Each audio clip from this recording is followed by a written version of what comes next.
America keeps hearing the same explanation for today's economy. Businesses say there's a worker shortage. Politicians say people don't want to work anymore. But what if that's not the real issue? What if the real problem isn't too few workers, but a job market that's quietly changing in ways most people don't see? On the surface, the U.S. economy still looks okay. Inflation has cooled compared to its peak. Companies are still operating, and officially there's no recession. But when you look closer, the job market tells a different story. According to data from the U.S. Bureau of Labor Statistics, job growth numbers are often revised downward months later. That means the economy initially looks stronger in headlines than it actually is. Hiring has slowed, layoffs have continued across multiple industries, and early reports from 2025 point to some of the weakest net job creation in years. When I looked at the job revisions more closely, what stood out to me wasn't the layoffs themselves, but how often job growth numbers were quietly revised down months later. So why does it feel harder to find work, even when the economy is supposedly fine? Many people point to artificial intelligence, but the shift started before AI took over the conversation. It started with remote work. Once companies realized jobs could be done from anywhere, hiring stopped being local. A role that once had to be filled by someone living nearby could now be done from across the country or across the world. Companies didn't need to move offices. They just moved hiring. What's rarely discussed is that remote work didn't eliminate jobs. It changed where companies look first when they hire, and that shift happened almost overnight. Earnings calls from major corporations made this clear. After announcing layoffs in the U.S., many firms quietly expanded teams overseas. The work didn't disappear, it just became cheaper. From what I've observed, many layoffs weren't followed by fewer roles overall, but by the same work being reposted in lower-cost regions. This doesn't mean international workers are the problem. It means competition suddenly became global.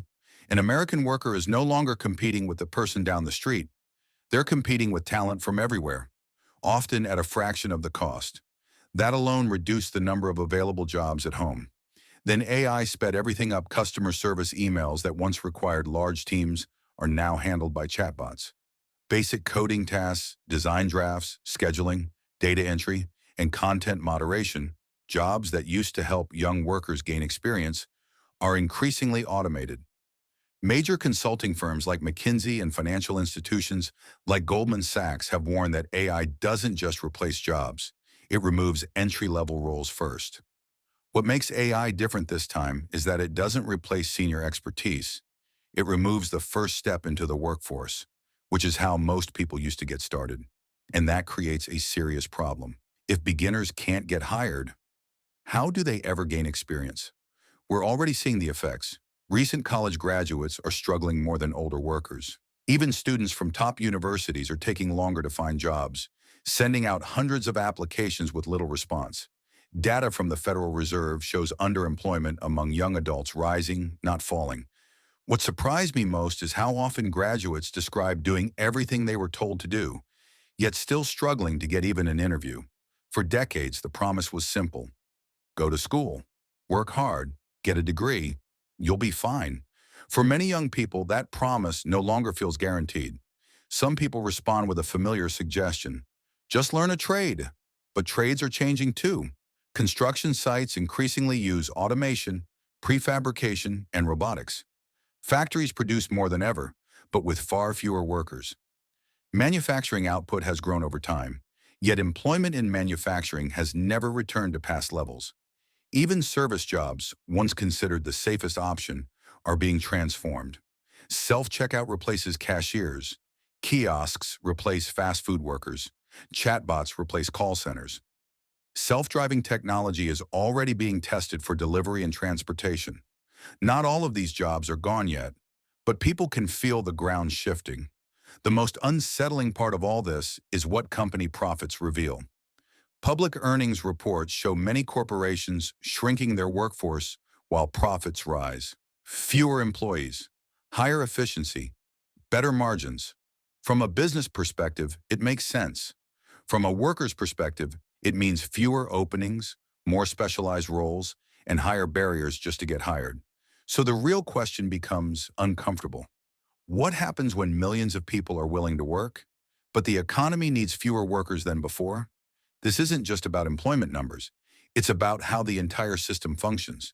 If machines and software do more of the work and fewer people earn stable incomes, who buys the products? Who supports demand? Who keeps the economy running? Technology itself isn't the enemy. Progress isn't optional, and automation has always existed. The difference now is speed. Change is happening faster than education systems, labor markets, and public policy can adapt. The real challenge isn't stopping technology. It's deciding how society responds to it. The pattern that stands out to me isn't just job loss, it's how quickly the path into stable work is narrowing across multiple industries at the same time. That could mean rethinking education. It could mean new ways of supporting workers during transitions. It could mean policies that help people adapt instead of fall behind.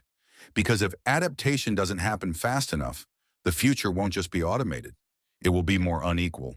And that's the conversation we're not having enough.